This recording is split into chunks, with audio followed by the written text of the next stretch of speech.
बाद एक बार फिर आप सभी का बहुत स्वागत है। नमस्कार, मैं सोनाली और आप देख रहे हैं केकेडी न्यूज। जी हाँ, वक्त तो चला है मुद्दे की चर्चा का, जिसमें आज हम चर्चा करेंगे उन सभी बयानों के बारे में जो कि पहले दिए गए थे प्राण प्रतिष्ठा से पहले विपक्ष के द्वारा, और उसके बाद प्राण प्रतिष्ठा वाले दिन भी कांग्रेस की तरफ से एक बयान दिया गया है। जी हाँ, आपको बता दें, अयोध्या में राम मंदिर में श्री राम लला के नवीन विग्रह की सोमवार को करीब 12:30 बजे प्राण प्रतिष्ठा हुई है। प्रधानमंत्री नरेंद्र मोदी ने प्राण प्रतिष्ठा से संबंधित अनुष्ठान में हिस्सा लिया है। पीएम मोदी ने रामलला की आरती की और भगवान राम की मूर्ति को दंडवत प्रणाम किया है। प्राण प्रतिष्ठा समारोह के बाद पीएम मोदी ने संतों से आशीर्वाद भी लिया। इस दौरान पीएम मोदी ने 11 दिन के अनुष्ठान और तप का अपना व्रत भी तोड़ा है। प्राण प्रतिष्ठा अनुष्ठान में पीएम मोदी के अलावा संघ प्रमुख मोहन भागवत, यूपी की राज्यपाल आनंदीबेन पटेल और मुख्यमंत्री योगी आदित्यनाथ मौजूद रहे, लेकिन इस दौरान कई विपक्षी चेहरे नजर नहीं आया है। जी मैं बता दें, इस बीच राहुल गांधी का एक बयान भी सामने आया। उन्होंने मंदिर नहीं बुलाया गया ऐसा भी कहा। इस पर चर्चा करने के लिए हमारे साथ तमाम मेहमान मौजूद है। बीजेपी से विकास जी,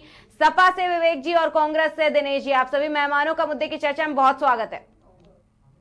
हमारा सबसे पहला सवाल विकास जी आपसे ही है कि पूरा देश प्राण प्रतिष्ठा और राममय से जुड़ा हुआ है, राममय हो चुका है पूरा देश, लेकिन राहुल गांधी आज भी बयान देने से नहीं चुके हैं। राहुल गांधी ने कहा कि मैं भी मंदिर जाना चाहता था, हमें बुलाया नहीं गया।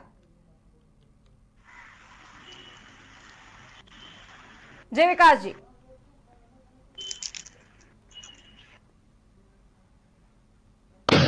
उन पर विषय आने से पहले आप मेरे चारों तरफ एक ध्वनि सुन रही होगी जी।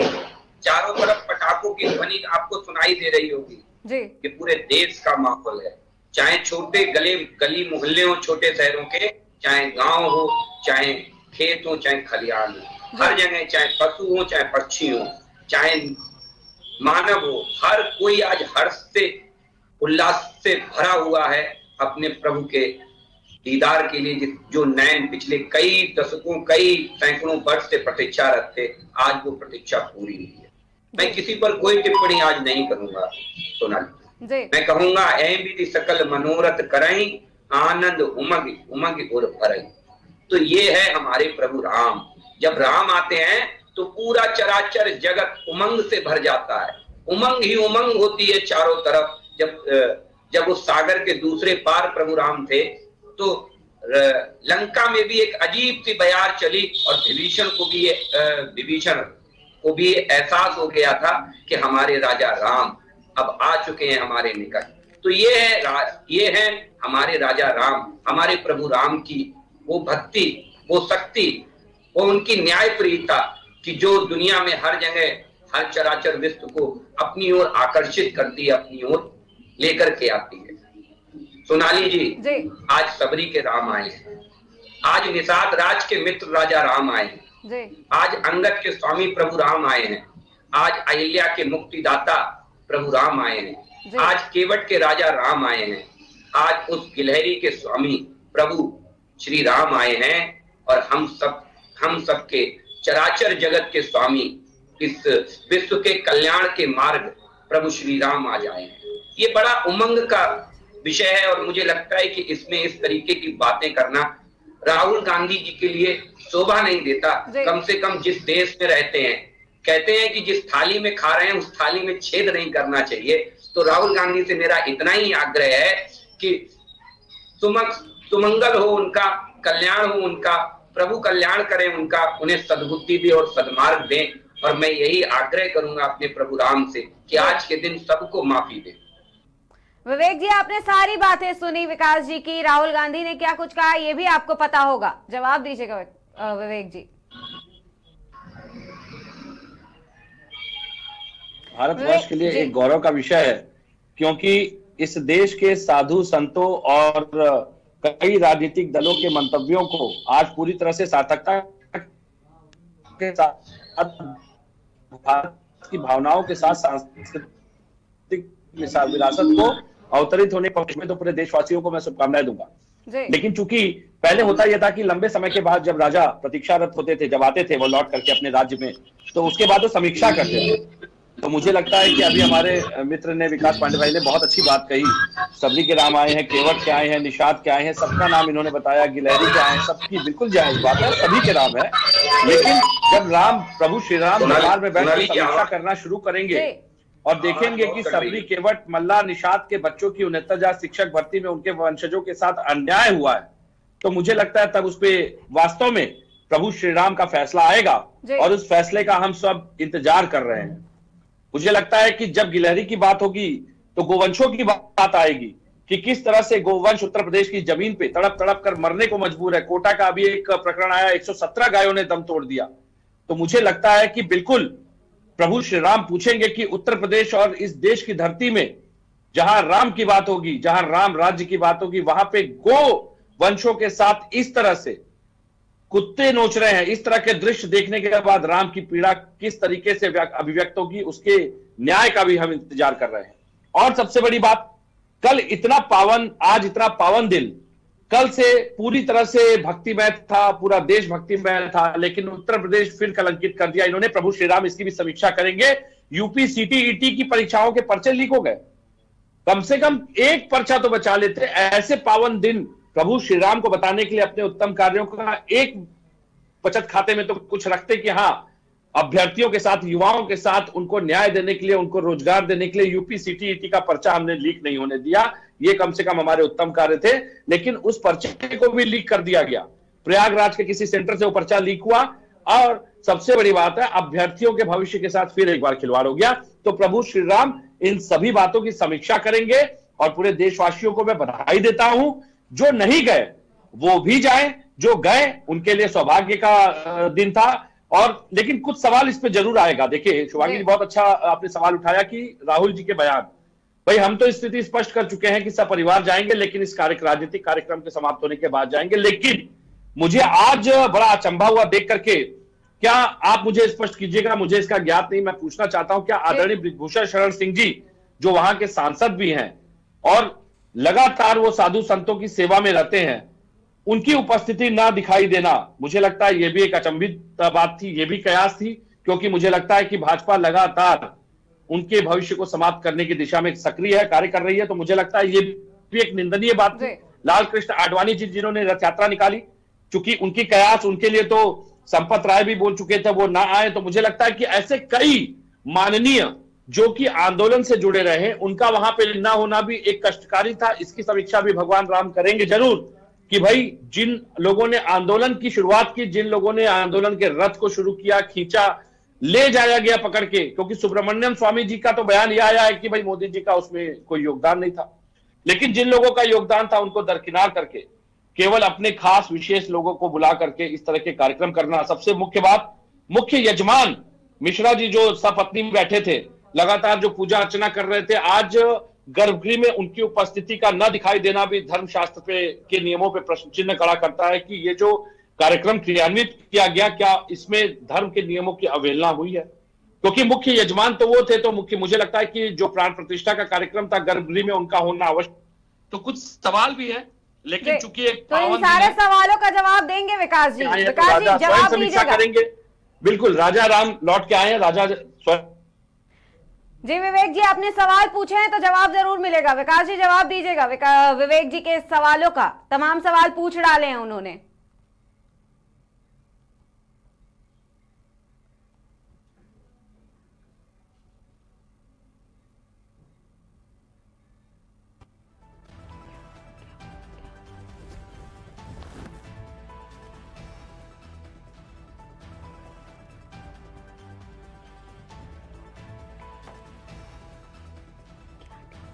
क्योंकि राम का तो रामेश्वर तट पर पहुंचना रावण को भाया ही नहीं था। उधर विभीषण गदगद थे, प्रभु राम आ रहे हैं, लेकिन रावण सहित जितने भी राक्षस प्रवृत्ति के लोग थे उन्हें प्रभु राम का आना कभी नहीं सुहाया। यहाँ तक कि विभीषण ने भी कहा है, उनके भाई कुंभकर्ण ने भी रावण से कहा, लेकिन कहते नहीं है कि जाकी रही भावना जैसी तन देखी प्रभु मूरत ऐसी। हमने तो गौ हत्या को लेकर के कितने बड़े इनिशिएटिव उठाए, तमाम स्लॉटर हाउस बंद कर दिए हैं और कान्हा गौशाला हो, चाहे गांव गांव में गौशाला हो, हम उस पर एक इनिशिएटिव लेकर के आगे काम कर रहे हैं। यही तो राम राज्य की अवधारणा है, यही तो राम राज्य की संकल्पना है, जिसे आज सार्थक होते पूरा विश्व देखेगा। आने वाले भविष्य में वो कितने बड़ा मूर्ति रूप लेकर के हम सबके सामने खड़ी होगी, ये हम सब देखेंगे। यही तो राम राज्य की अवधारणा है ना सोनाली जी। दूसरी चीज, मुझे लगता है कि राम की प्रतीक्षा की बात की, तो राम की तो प्रतीक्षा शबरी भी कर रही थी, माता सबरी भी राम की प्रतीक्षा कर रही थी, और माता अहिल्या भी प्रभु श्री राम की प्रतीक्षा कर रही थी। लेकिन इसके इतर रावण भी राम की प्रतीक्षा कर रहा था, लेकिन वो किस परिदृश्य में कर रहा था राम की प्रतीक्षा, ये पूरा देश जानता है। तो कुछ विधर्मी भी राम की प्रतीक्षा में रहते, राम की प्रतीक्षा रखते, लेकिन उनकी प्रतीक्षा प्रतिकार में है, क्योंकि उन्हें राम कतई नहीं सुहाए, क्योंकि राम उनके तारणहार हैं।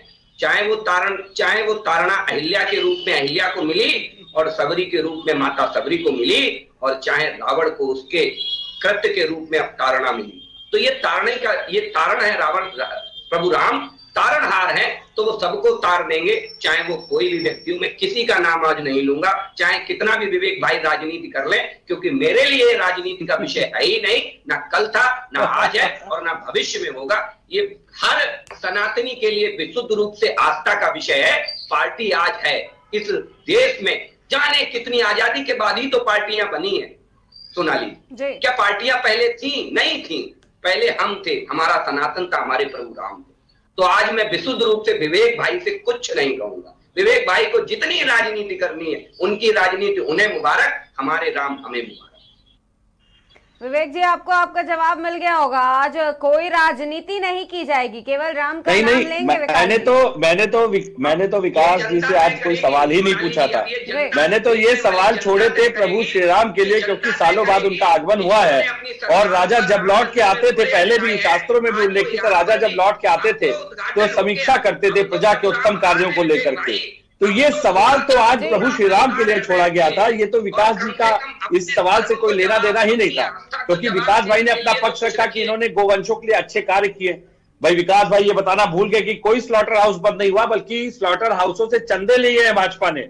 और बोलिए, मैं इसके प्रमाण दे देता हूं, ये सोशल मीडिया पे भी है, गूगल पे भी इसकी अवेलेबिलिटी है, इसकी जानकारी उपलब्ध है। बहरहाल इसको राजनीतिक दृष्टि से आप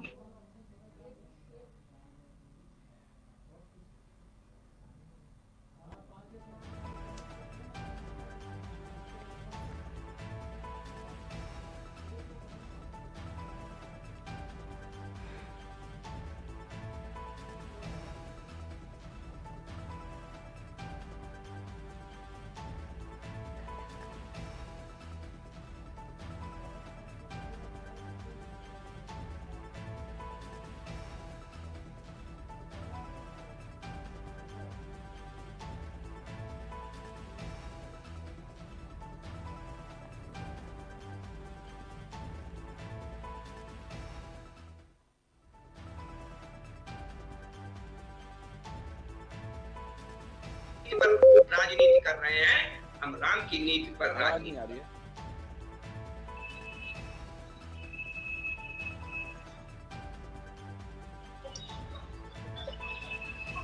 हेलो, आज बोला कि हमें बुलाया गया था, हमें बुलाया जाता तो हम जरूर जाते। बीजेपी पर इसके लिए भी आरोप लगाया उन्होंने, लेकिन क्या कांग्रेस को निमंत्रण दिया गया तो उसे ठुकराया नहीं गया कांग्रेस की तरफ से? हेलो जी दिनेश जी बताइए। हेलो, आवाज आ रही है? जी जी, आपकी आवाज आ रही है, बताइए। आपका जो पूरा कार्यक्रम था जी, वो ये देखने को मिला कि आज पूरी तरीके से एक राजनैतिक इवेंट आदरणीय प्रधानमंत्री जी द्वारा अयोध्या में किया गया। सर्वप्रथम तो मैं धन्यवाद देना चाहता हूं और बधाई देना चाहता हूं उन लोगों को जिन्होंने कार सेवक के रूप में भारतवर्ष की हर उस जनता को, हर उस व्यक्ति को जिसने ये संघर्ष किया, और संघर्ष करने के बाद आज भगवान राम का अधूरा मंदिर निर्माण हुआ। तो सर्वप्रथम तो मैं आज के दिन उन सबको बधाई देना चाहता हूँ। और देखिए, आज कहीं ना कहीं प्रभु श्री राम ने आदरणीय प्रधानमंत्री जी को ये सद्बुद्धि दी कि आज उन्होंने अपने भाषण में ये कहा कि तमाम उन न्यायाधीशों को मैं बधाई देना चाहता हूं जिन न्यायाधीशों की वजह से आज राम मंदिर का ये निर्माण शुरू हुआ। तो कहीं ना कहीं जो भारतीय जनता पार्टी और के नेता और नरेंद्र मोदी जी ये श्रेय लेने की कोशिश कर रहे थे, वो करते थे कि राम मंदिर का निर्माण हम लोगों ने कराया, तो आज कहीं ना कहीं सद्बुद्धि भगवान श्री राम ने उनको दिया और उन्होंने सत्य वचन आज जनता के सामने रखा। रहा सवाल राहुल गांधी जी का, तो राहुल गांधी जी आज का जो इनका इवेंट था एक राजनीतिक था, क्योंकि 2024 के लोकसभा के चुनाव जो सामने दिख रहे हैं उनको देखते हुए उन्होंने आज का ये प्रोग्राम अपना राजनीतिक प्रोग्राम रखा। रहा सवाल कांग्रेस और आदरणीय राहुल गांधी जी का, देखिए अभी हम लोग हमारे प्रदेश कमेटी के प्रभारी, प्रदेश अध्यक्ष, सभी पदाधिकारी, मैं स्वयं गया था, मैंने तो आपको बताया भी था जी। हम लोग सब वहां गए, सरयू नदी में दर्शन किया, दर्शन करने के बाद हम लोग वहां से आए। तो कहीं ना हम लोगों प्रभु सबके आराध्य हैं, श्री राम जन जन के हर व्यक्ति के आराध्य हैं। तो हम लोग कहीं राम विरोधी नहीं है, लेकिन हम लोग राम के साथ साथ राम ने जो अपने जीवन काल में संदेश दिया, जो उन्होंने धर्म की रक्षा की और जो उन्होंने राज धर्म का पालन किया, उस राज धर्म के पालन पे हम लोग चलते हैं। फर्क सिर्फ इतना है कि हम लोग उनके राज धर्म के पालन पे चलते हैं और ये धर्म की राजनीति करते हैं। तो इन दोनों दो शब्द हैं, एक धर्म तो एक राज। समझने वाले राजनीतिक व्यक्ति इन दो शब्दों तो दिनेश जी, बीजेपी ने क्या किया? बीजेपी ने क्या किया? आपको न्योता नहीं भेजा? उन्होंने अपने धर्म और कर्म का पालन नहीं किया, न्योता नहीं भेजा गया था। देखिए बीजेपी तो न्योता भेजने वाले सवाल ही नहीं उठता है। हाँ, तो ये सवाल तो आप ही लोग उठाते हैं ना, तो क्यों कह रहे हैं कि ये बीजेपी का निजी कार्यक्रम था? वो तो ट्रस्ट ने भेजा था, आप लोगों ने ठुकराया। राहुल गांधी ने कहां से सही कह दिया? अगर न्योता दिया गया था वो नहीं पहुंचे, उनकी गलती। निजी प्रधानमंत्री जी का स्वयं था, ये मैं नहीं कहता हूं, ये भारतीय जनता पार्टी के वो नेता कह रहे हैं जिन्होंने संघर्ष किया उसके लिए और उनको आमंत्रित नहीं किया गया। तमाम धर्माचार्य वहां नहीं पहुंचे। आज का इवेंट इतना था कि सारी मीडिया नरेंद्र मोदी जी के अलावा कहीं किसी के पास नहीं जा रही थी। गर्भगृह में कौन कौन गया और किसको किसको जाना चाहिए था, मैं उसमें राजनीति में नहीं पढ़ना चाहता हूँ। अरे दिनेश जी, लेकिन आप बोल तो वैसे ही रहे ना, अगर 500 सालों बाद एक बड़ा फैसला आया और वो चीज हो करके तैयार हो गई, तो देश की मीडिया क्या, देश का हर एक इंसान वहां जाना चाहेगा, देखना चाहेगा कि आखिर हो क्या रहा है ऐसा। तो इनको जिन लोगों को जवाब दीजिएगा, आखिर इस पर तो जवाब देंगे ना। जी मैं दे रहा हूं। नहीं जी मैं दे रहा हूँ। सोनाली जी, रूप से हमारे साथी ने सवाल किया कि भाजपा श्रेय ले रही है। आखिर भाजपा को श्रेय क्यों नहीं लेना चाहिए? जरा कांग्रेस पार्टी के प्रवक्ता से पूछ लीजिएगा। जब आप ये सवाल भाजपा से करते हो कि रामलला हम आएंगे, मंदिर वहीं बनाएंगे, तारीख नहीं बताएंगे, ये सवाल किससे किया जाता था? जरा पूछ ले कांग्रेस पार्टी के लोग, ये पूरा देश जानता है। ये सवाल आप भारतीय जनता पार्टी के ऊपर एक तंज के रूप में कसते थे, एक तंज के रूप में। तो आज अगर भारतीय जनता पार्टी को श्रेय लेने पर इतनी आपत्ति कांग्रेस को क्यों हो रही है? हम तो कह रहे थे आपको श्रेय पहले ही ले लेना चाहिए था। नेहरू जी चूक गए सोमनाथ का श्रेय लेने में। कम से कम राजीव गांधी जी या सोनिया गांधी जी या मनमोहन सिंह जी या नरसिम्हा राव जी इसका श्रेय ले लेते, मंदिर बनवा लेते। भाई क्यों नहीं श्रेय लिया आपने? आप ही ले लेते, नहीं लिया। ये इनकी विचारधारा, ये नेहरूवादी कांग्रेस पार्टी की, कि ये भगवान से विमुख लोग हैं, इनकी भारतीयता में, इनकी सनातन में कोई विश्वास नहीं है। शायद इसीलिए इनका राम पर विश्वास नहीं। राम इनके लिए, मैं फिर कहूंगा आपसे सोनाली जी, राम की तो प्रतीक्षा सबरी माता भी कर रही थी और राम की प्रतीक्षा अहिल्या भी कर रही थी। राम की प्रतीक्षा उनके परम भक्त हनुमान भी कर रहे थे, लेकिन राम की प्रतीक्षा इसके उलट रावण भी कर रहा था। क्यों? क्योंकि उसे तरना था। तो तो आज की इस डिबेट में मैं स्पष्ट रूप से कहूंगा कि कुछ रावण हैं इस भारत में जिनके तरने का समय अब निकट आ गया है, जिनके तरने का समय आ गया है, क्योंकि राम आ गए हैं। राम आ गए हैं। राम सबरी को भी तारने आए हैं, राम अहिल्या को भी तारने आए हैं, राम सुग्रीव को भी न्याय देने आए हैं, राम रावण को भी तारने आए हैं। ये बात वो सुन ले कान खोल करके कि आज राम आ गए हैं, वो भी तरेंगे। दूसरी चीज, कांग्रेस जब इस समारोह की समीक्षा करती है, आपने कई बार ये सुना होगा कि कभी शंकराचार्य, कभी मूरत, और कभी कह देंगे बुलाया नहीं। अरे भाई, जब आपको बुलाया नहीं तो फिर ये नोट जारी करके मना काहे कर दिया था कि भाई हम नहीं इस समारोह में शामिल होंगे। तो जब आपको बुलाया ही नहीं था तो बिन बुलाए मेहमान काहे बनने के लिए उतावले घूम रहे थे, और क्यों खाली मूली में ये स्टेटमेंट जारी करते घूम रहे थे। तो अब यहाँ दो बातें हैं कि कांग्रेस पार्टी के लोग जन्मजात झूठे हैं। मैं स्पष्ट रूप से कहता हूं, जन्मजात झूठे हैं कि या तो ये वो बात झूठ बोल रहे थे कि राम मंदिर का न्योता नहीं आया, और अपनी तरफ से मनगढ़ंत बात बना रहे थे कि हम साहब इस इवेंट में शामिल नहीं होंगे, इसमें शामिल नहीं होंगे, ये तो मोदी का कार्यक्रम है। और या आज झूठ बोल रहे हैं कि हमारे पास न्योता नहीं आया, हमें बुलाया जाता तो हम जाते। ये क्यों परिवर्तन हुआ जानती है सोनाली जी? ये इसलिए परिवर्तन हुआ कि आज सनातन जाग उठा है। आज देश का बच्चा बच्चा श्री राम कह रहा है, तो आज इन विधर्मियों की मजबूरी हो गई है राम राम जपना।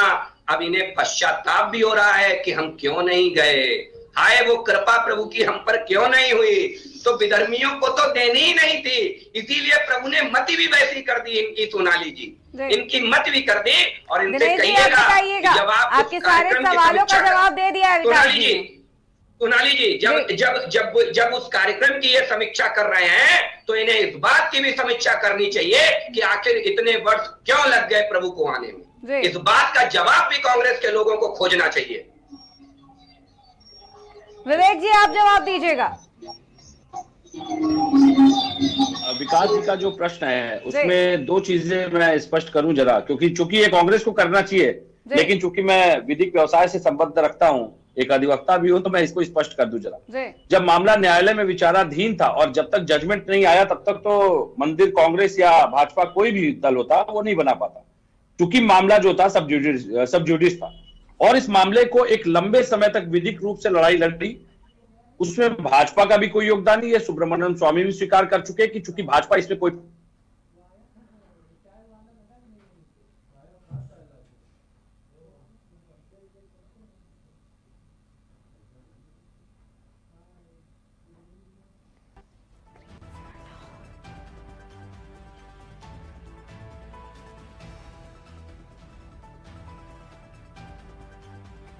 पर बहुत बड़े दूसरे विषय पे चला गया था। तो मुझे लगता है सुप्रीम कोर्ट के निर्णय के पहले तो मंदिर ये भी नहीं बनवा पाए थे। आज अगर सरकार चाहे कांग्रेस की होती चाहे भाजपा की होती, ये निर्णय जिसके भी कार्यकाल में आता, मंदिर बनाने की जिम्मेदारी उन्हीं की होती। तो मुझे लगता है कि इस बात की केवल वाहवाही लूटने का प्रयास करना, इस पर तो सुब्रमण्यम स्वामी जी पलीता लगा रहे हैं। भैया आप जाकर के उनको समझाइए, हमको मत समझाइए। हम तो जानते ही हैं कि मामला सुप्रीम कोर्ट के द्वारा आया है और सुप्रीम कोर्ट के बाद जिसकी भी सरकार होगी उसका दायित्व तो बनता है कि वो मंदिर का निर्माण करे।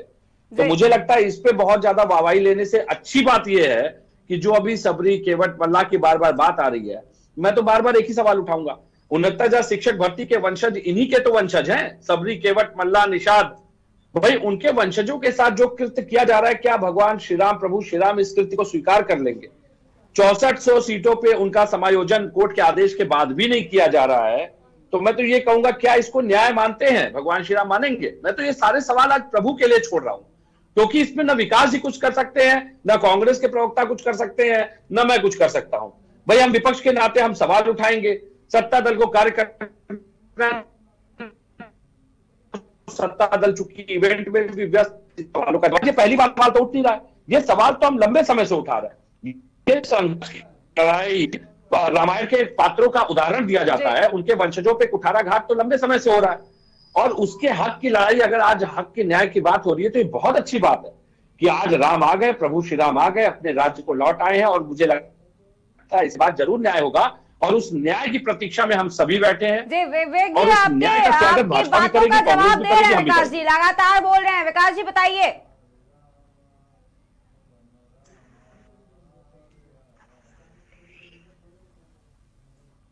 कि एक लफ्ज नहीं ये बताएंगे कि निहत्थे राम भक्त जो मारे गए थे, अयोध्या की सड़कें जो रक्त रंजित हुई थी, क्या उसमें आपने देख करके गोली चलाई थी कि ये मल्लाह नहीं है, ये निषाद नहीं है, ये कौन है, ये देख करके गोली चलाई थी? नहीं चलाई थी। उस पर एक लफ्ज नहीं निकल रहा है हमारे सम्मानित साथी के मुंह से। हमारे सम्मानित आपने जो हरियाणा में और जो राजस्थान में गुज्जरों को गोलियां मरवाई थी, जाट और गुज्जरों पे गोलियां चलवाई थी, 70-72 से अधिक गुज्जर मारे गए थे, क्या वो हिंदू नहीं थे? क्या वो राम भक्त नहीं थे? क्या बताइए ना। आप एक धर्म से जुड़े विषय को लेकर के जो बार बार बात करते, बताइए गुज्जर आंदोलन में आपने 72 से अधिक गुज्जरों को गोलियां मरवा दी थी, तो आपने चिन्हित करके गोली मारी थी ना कि वो गुज्जरों को ही गोली मारी जाए। तो मुझे लगता है कि ये आरोप लगाना कानून व्यवस्था के मसले को धार्मिक राजनीतिकरण करने की दिशा में आप लंबे समय से सक्रिय है, लेकिन ये उन प्रवक्ताओं के लिए रहा होगा जिनको इस बात का ज्ञान नहीं होगा। आप मेरे सामने अगर बैठे हैं तो बात को तर्क से रखिए, क्योंकि आपने 72 आपने राजस्थान में जो किया गुज्जर आंदोलन में, हरियाणा में जो किया जाट आंदोलन में, उसको कोई भूला नहीं है। आपने भी हिंदुओं पर गोलियां चलवाई थी और ये बता दिया कानून व्यवस्था का मसला था। तो मैं ये पूछता हूँ, क्या वो राम भक्त नहीं थे? सोनाली जी आप पूछ लीजिए। अगर तब राम राम जप करके जनता को मूर्ख बनाने का प्रयास हो रहा है, नहीं कर सकते आप। तो यहाँ तक आप और लिख लीजिए, आती है तो क्या दंगाई सड़क पे थे? करती नहीं। अब बारी है कन्हैया लाल की, अब बारी है जो जिन्होंने गोली चलाने का आदेश दिया, उनको इन्होंने केंद्र में मलाई दाल पत्ते दिया, उनको इन्होंने केंद्र में मलाई दाल पत्ते दिया, उनको इन्होंने केंद्र में मलाई दाल पत्ते दिया। और नृपेंद्र मिश्रा जी लंबे समय तक मोदी के करीबी रहे और कान्हा सपने में आते हैं। इस बंकार क्यों नहीं करते भाई? आप तो मैं तो सवाल उठा रहा हूँ। विकास जी ये जो राजनीतिक गिद्धों वाली राजनीति है छोड़ दीजिए, ये बातें उनके सामने करिएगा जिनको ज्ञान ना हो, जो तथ्य को समझते ना हो। आप लोगों ने लंबे समय से केवल हिंदुत्व पे प्रहार करके हिंदू की राजनीति करने का प्रयास किया है। ये वो राजनीतिक हिंदू हैं जिनको सनातन का सब ही नहीं पता है। इनको सनातन का ज्ञान नहीं, इनको वेदों का ज्ञान नहीं, इनको पुराणों की मान्यताओं का आधार इनको पता नहीं है। ये बस एक भाजपा की रटी रटाई मीडिया सेल की स्क्रिप्ट पढ़ते आ रहे हैं, सालों साल से पढ़ रहे हैं। और ये भाजपा के वो लोग हैं जो केवल देश की जनता को भ्रमित करने का काम कर रहे हैं। मैंने पूछा कबरी मल्ला केवट का नाम ले रहे हैं, इनके मुंह से नाम सुन के मुझे शर्म आ रही है। उनके वंशजों को समायोजित नहीं कर रहे हैं, उनको नियुक्तियां नहीं देंगे, लेकिन सबरी केवट मल्ला का नाम ले लेकर के राजनीति करेंगे।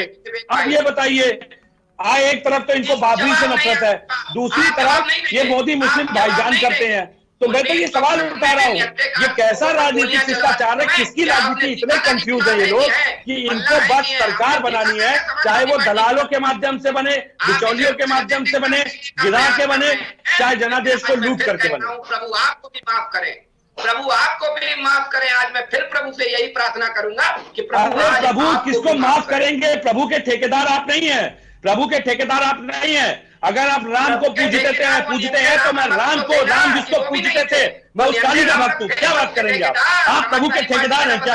आप प्रभु के ठेकेदार हैं क्या? अरे दिखाइए वो सर्टिफिकेट प्रभु ने आपको ठेकेदारी दी हो। अखंड ज्योत तक बुझ गई, अखंड ज्योत जो 7 करोड़ रुपए लगा करके अयोध्या की अखंड ज्योत बनी थी। और हिंदू धर्म ग्रंथों में पूरा उदाहरण स्पष्ट है कि अखंड ज्योत का बुझना शुभ नहीं माना जाता। अब मैं तो ये कहूंगा कि अगर आज इस बात को देखा जाए तो शास्त्र के नियमों का जितना उल्लंघन कर सकते थे इन्होंने इस राजनीतिक कार्यक्रम में किया। अरे वहां रणवीर कपूर बुलाए गए, वहां पे एक से एक सेलिब्रिटी बुलाए गए, उनका राम मंदिर आंदोलन में क्या योगदान था भाई? मैं तो ये पूछ रहा हूँ, मैं तो ये सोच रहा था कि आज 22 तारीख को उनको दिया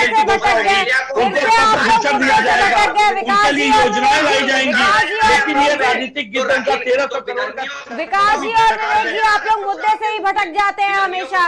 बात हो रही थी कि विपक्ष क्यों नहीं आया, विपक्ष को न्योता दिया गया था, विपक्ष नहीं आया और राहुल गांधी उसके बावजूद भी कह रहे कि हमें बुलाया जाता तो हम आते। बात ये हो रही थी, आप लोग तुरंत दूसरे दिशा में चले जाते हैं। अगर अयोध्या की कर रहे हैं तो आज अयोध्या में जितने लोग पहुंचे थे, विवेक जी बता दें, विवेक जी आपको बता दें, अयोध्या में आज जितने भी लोग पहुंचे थे ना, उसमें किसी धर्म जाति किसी भी एक पर्टिकुलर जाति को देख करके कोई अयोध्या नहीं पहुंचा था। उनको मंदिर में दर्शन नहीं करने दिया जा रहा है। जहाँ पे राहुल जी अपनी भारत जोड़ो न्याय यात्रा कर रहे हैं, वहाँ पे उनको मंदिर में दर्शन नहीं करने देने का क्या तात्पर्य बताइए? अच्छा में नहीं है, बताइए, ये विकास जी तो बैठे हैं डिबेट करने का, ये गए हैं क्या? इसका जवाब फिर कौन देगा कि तमिलनाडु में प्रसारण नहीं हुआ? विवेक जी, इसका कौन जवाब देगा? विवेक जी आप जवाब दीजिए ना इसका। ये बड़ी आश्चर्य, तमिलनाडु में प्रसारण क्यों नहीं हुआ? तमिलनाडु के लोगों ने नहीं देखा कि अयोध्या में क्या कुछ हुआ क्या नहीं हुआ? इसका जवाब आप देंगे विवेक जी? तमिलनाडु में भी होना चाहिए था। तमिलनाडु भी तो इसी देश का हिस्सा है। तमिलनाडु के लोगों ने 500 वर्षों तक इंतजार नहीं किया है ना? तो ये राजनीति तो आप मैं आपको बड़ी स्पष्ट स्थिति, सुन लीजिए आपने बड़ा अच्छा सवाल पूछा, सवाल सुना कीजिए, पहले सवाल सुन लिया आपने, बोल दिया, जवाब लीजिए, अब सुना लीजिए। जवाब दीजिए। तमिलनाडु की स्थिति अभी भी भ्रमित है, क्योंकि कुछ खबरें आ रही है कि ऐसा कुछ ही नहीं है, वहां पे सारी टेलीकास्टिंग चल रही है और मीडिया से भाजपा की। सुन लीजिए भाई, सुना कीजिए पहले, आप एंकर हैं, आप एंकर हैं, सुना कीजिए, सवाल पूछिए। एक तो आपका माइक सही नहीं है, आवाज नहीं आती प्रॉपर आपके माइक में जी, बताइए। तमिलनाडु की खबरों में कुछ खबरें तमिलनाडु से ये आ रही हैं कि सारा टेलीकास्ट चालू है, लेकिन भाजपा की सोशल मीडिया ये चला रही है कि तमिलनाडु में टेलीकास्ट बंद है। तो इस बात का स्पष्टीकरण मिनिस्ट्री ऑफ ब्रॉडकास्टिंग दे दे, क्योंकि तमिलनाडु अगर ऐसा करता है, सुन लीजिए भाई, तमिलनाडु ऐसा करता है तो तमिलनाडु गलत कर रहा है। आप टेलीकास्ट नहीं रोक सकते, और वो चाहे कांग्रेस की सरकार हो, हमारी सरकार होती तो भी नहीं रोकती। कांग्रेस की सरकार वैसे मुझे लगता है कि ये खबर भ्रामक है और इस खबर को भाजपा की मीडिया से गलत तरीके से प्रचारित कर रही है। देखिए सोनाली जी, बहुत महत्वपूर्ण विषय है। कुछ लोगों ने अपना धर्म कांग्रेस और समाजवादी पार्टी के यहाँ गिरवी रख दिया है, तो वो गिरवी रख करके आकर के यहाँ बैठते हैं और यहाँ बैठ करके वो केवल और केवल विशुद्ध रूप से उन्हें ना प्रभु राम से मतलब है, उन्हें ना अयोध्या से मतलब है, उन्हें ना अपने कान्हा से मतलब है, उन्हें किसी से कोई मतलब नहीं है। वो सत्ताजीवी लोग हैं और उन्हें सत्ता से प्यार है और वो सत्ता के लिए ही यहाँ बैठते और सत्ता के लिए ही बात करते हैं। मुद्दे से भटक जाते हैं आप लोग। विवेक जी, आप दूसरी दिशा में चले जाते हैं, बात क्या की जाती है आप चले कहा जाते हैं। आप लोग पूरा का पूरा डिबेट का जो मैटर होता है ना, उसे बदल के रख देते हैं। सवाल जवाब क्या हो रहे होते हैं, आप लोग एक दूसरे के ऊपर ही दोषारोपण करने लगते हैं। व्यक्तिगत टिप्पणी करने देंगी तो व्यक्तिगत जवाब व्यक्तिगत ही दिया जाएगा। आपका ऐसा कोई जवाब नहीं हुआ विवेक जी जो ना सुना गया हो, और ना ही विकास जी का बोलने का मौका आपको भी दिया जाता है, उनको भी दिया जाता है। आप लोग हर जगह केवल सवाल उठाने के लिए क्यों बैठे रहते हैं? आप लोग हर जगह केवल सवाल ही क्यों उठाते हैं? जवाब देना और जवाब सुनना भी तो सीखिए, केवल जवाब दे देते, सब जवाब सुनेंगे भी तो। डिबेट का मैटर क्या होता है? आप लोग मुद्दा बदल करके रख देते पूरा। आज का जो इतना 500 सालों का इंतजार था वो खत्म हो गया, तो इसके लिए खुश होना चाहिए। विपक्ष इसमें भी दुखी होकर के बैठा हुआ है। पूरे देश की जनता इस चीज को देख रही है। ले लिया आपने, विपक्ष में कौन रो रहा है? हमने तो अपनी राहुल गांधी रो रहे हैं और कौन रोएगा? लेकिन आपको विपक्षी दिखाई देता है। सबसे बड़ी दिक्कत यह है सोनाली जी, आप जब डिबेट करवाती है तो आप भी एक माइंडसेट करने की कोशिश कर रही है। कौन विपक्ष रो रहा है यहाँ पे? कांग्रेस के प्रवक्ता रो रहे हैं कि मैं रो रहा हूँ? आपने किस चीज को दर्शाया है विवेक जी? पूरे विपक्ष ने मिलकर के किस चीज को दर्शाया है? पूरे देश को, जनता को क्या संदेश दर्शाया है? क्या दर्शाया है? भाजपा का राजनीतिक कार्यक्रम का हिस्सा हम क्यों बनेंगे भाई? आपने चारों पीठों के शंकराचार्य को नहीं बताया, आप एंकर बन के बैठी, आपको इतना भी ज्ञान नहीं है कि चारों पीठों के शंकराचार्य वहां पे नहीं गए? अरे भाई कल गए थे शंकराचार्य जी वहां पर, एक शंकराचार्य वहां कल गए थे। आप देखिए राम मंदिर तीर्थ क्षेत्र का पोस्ट, वहां कल गए थे एक शंकराचार्य जी, ठीक है। और दूसरी चीज पिछले 7 दिनों से जो मुख्य जजमान थे, आप गर्मी में वो नहीं दिखाई दिया। ये कैसी पूजा हो रही थी भाई? मुख्य जजमान जो मिश्रा जी अपनी प्रधान पत्नी के साथ बैठ के लगातार 7 दिनों से पूजा कर रहे हैं, वो नहीं थे आज गर्मी में। पूजा चल रही है कि तमाशा चल रहा है वहां पे?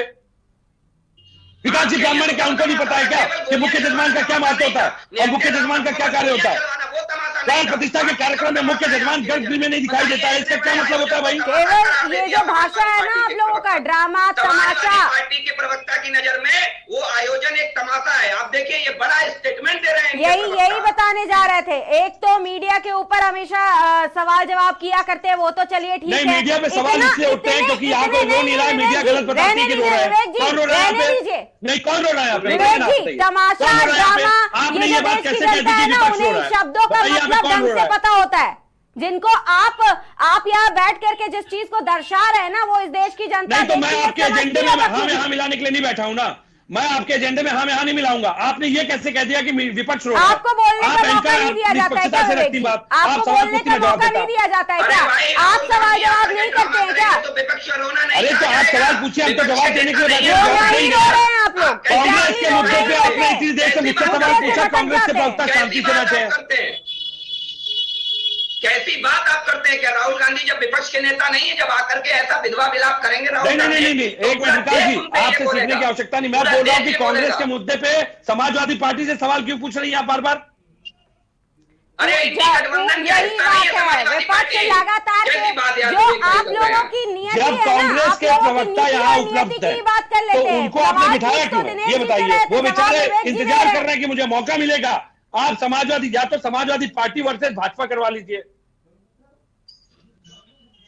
आप लोग किसी से पूछने और बोलने का मौका कहाँ देते हैं? वो तो खुद ही कर लेते हैं। आप सवाल जवाब देने। अरे आप पूछिए, आपके साथ आज पहली बार डिबेट हो रही है क्या शिवाली जी? आपके साथ पहले हम लोग तो आप लगातार गलत डिबेट करते बोलते हैं, पहले तो आप गलत बोलते हैं। आप लोगों की भाषा ही वही है, उससे कुछ लेना देना ही नहीं है किसी को। आप लोगों की भाषा जो है ना वो वही हो ही गई है। वो देश की जनता हो, भगवान हो, आस्था हो, किसी चीज से कोई मैटर नहीं करता है। आपकी भाषा वही है, आप उसी भाषा में बात करते हैं सबसे।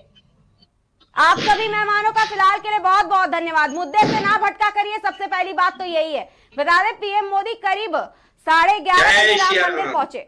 इस दौरान पीएम मोदी का अतिथियों ने ताली बजा करके स्वागत किया। मुख्यमंत्री योगी आदित्यनाथ और राज्यपाल आनंदीबेन पटेल ने पीएम को राम नामी पटका पहना करके और पुष्प गुच्छ देकर के उनका स्वागत किया। पीएम ने इस दौरान सुनहरे रंग का कुर्ता और क्रीम रंग की धोती, सफेद रंग का पटका धारण किया था। पीएम मोदी नवनिर्मित राम मंदिर के मुख्य द्वार से अंदर तक पैदल चल करके कार्यक्रम स्थल पहुंचे और गर्भगृह में प्रवेश किया। इस दौरान पीएम मोदी चांदी का छत्र लेकर के पहुंचे। गर्भगृह में पीएम मोदी ने पंडितों के मंत्रोच्चारण के बीच अनुष्ठान शुरू किया। उन्होंने प्राण प्रतिष्ठा अनुष्ठान के लिए संकल्प लिया। इस दौरान सेना के हेलीकॉप्टरों ने मंदिर परिसर पर पुष्प वर्षा किया, जिसकी तस्वीरें देख करके देश का हर एक नागरिक भाव विभोर हो गया है और उसके मन की जो आस्थाएं हैं श्री राम को लेकर के वो देखने को मिली है। देश के अलग अलग कोने से अलग अलग तस्वीरें आई हैं, अलग अलग लोगों की भावनाएं देखने को मिली है। तो देखना यह है कि प्राण प्रतिष्ठा का कार्यक्रम तो आज संपन्न हो गया, लेकिन इसको लेकर के